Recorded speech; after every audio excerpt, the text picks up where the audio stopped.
Hello everyone, welcome to my channel nursing Sakhi. आज हम जानने वाले हैं व्हाट इज़ कोल्ड चेन। जी हाँ, कोल्ड चेन क्या होती है इसके बारे में जानते हैं।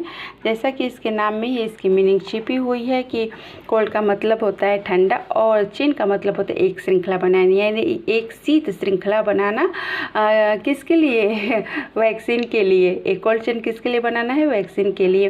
तो इस कोल्ड चेन में क्या होता है? जी हाँ, इस कोल्ड चेन में ये होता है कि जहाँ से वैक्सीन बनती है और आते आते जब वो हमारे वैक्सीनेशन साइट पे आती है और बच्चे को लगती है, तब तक उसका जो पोटेंशियल पावर है, उसकी जो क्षमता है, उसकी जो गुणवत्ता है, वो बिल्कुल टेम्परेचर पे बनी रहे। तभी तो हम वैक्सीनेशन करने के बाद इस कम्युनिटी को बीमारियों से बचा सकते हैं, बच्चों को बीमारियों से बचा सकते हैं। अगर ये कोल्ड चेन मेंटेन नहीं होगा तो हम वैक्सीन तो लगाएंगे पर वो प्रभावहीन होगी, वो बीमारियों से बहुत ज़्यादा देर तक हमारे कम्युनिटी को, हमारे बच्चों को नहीं बचा पाएगी। तो इसी के लिए ये बहुत अहम है हमारा कोल्ड चेन कि हम वैक्सीन का बनाए रखें। तो जानते हैं कैसे ये कोल्ड चेन काम करता है। तो ये जहाँ से वैक्सीन निर्माण होती है उस इंस्टीट्यूट से जब वो चलते हैं तो ट्रांसपोर्ट हो करके वो नेशनल स्टोरेज फैसिलिटीज़ में हमारे आते हैं। लेकिन जब वो ट्रांसपोर्ट होती है तो यहाँ भी उसके टेम्परेचर को बनाए रखा जाता है। और कितने पे बनाए रखे जाता है? तो इंडिया में मान्य है +2 डिग्री सेल्सियस से +8 डिग्री सेल्सियस पर इस कोल्ड चेन का निर्माण किया जाता है। तो इस तरीके से ट्रांसपोर्ट होने पर भी इसके टेम्परेचर का ध्यान दिया जाता है।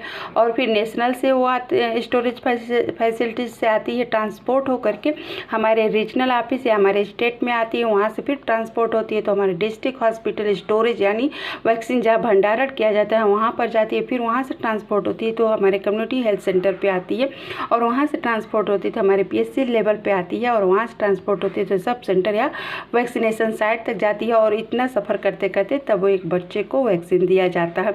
लेकिन इन तमाम जगहों से गुजरते हुए हम एक कोल्ड चेन का निर्माण करते हैं जिसमें टेम्परेचर होता है +2 डिग्री से +8 डिग्री सेल्सियस, जिसको कि मेंटेन रखा जाता है। और ये मेंटेन कैसे रखा जाता है? तो उसके लिए आवश्यकता होती है refrigerator, freezer, ice pack, thermometer के माध्यम से इस पर निगरानी रखी जाती है। और इसके माध्यम से इसका जो कोल्ड चेन है इसके टेम्परेचर को प्रभावी बनाए रखा जाता है।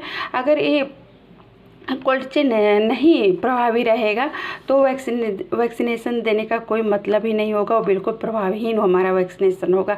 तो इस तरीके से एक कोल्ड वैक्सीन के लिए एक कोल्ड चेन का निर्माण किया जाता है। और इस तरीके से सोचिए, इतनी प्रक्रियाओं से होते हुए तब एक बच्चे को टीका लगाया